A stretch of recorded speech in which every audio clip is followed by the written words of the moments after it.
Hey guys, this is Northville Tech. In this video, we're going to learn how to view your Sears order history. If you don't have a Sears account, we will put a link in the description below for you to sign up. But if you already have an account, just open the website, then click Sign In. On the drop-down list, you will see an option that says Sign In for Member Perks. Click on Sign In for Member Perks.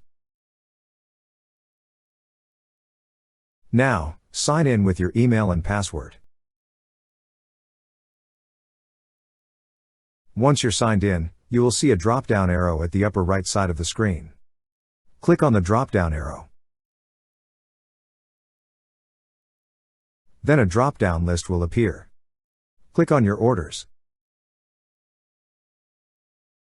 Now on this page, you will see your purchase history. However, in this video, we do not have past orders, that's why there are no documented purchase history. But that's how you view your Sears order history. Thank you so much guys for watching, and if you have not yet subscribed to our YouTube channel, please subscribe to our YouTube channel as we create tech videos almost every day. Also check out our website northvilletech.com for great tech articles, and our recommended resources in the description below for various sign-up bonuses.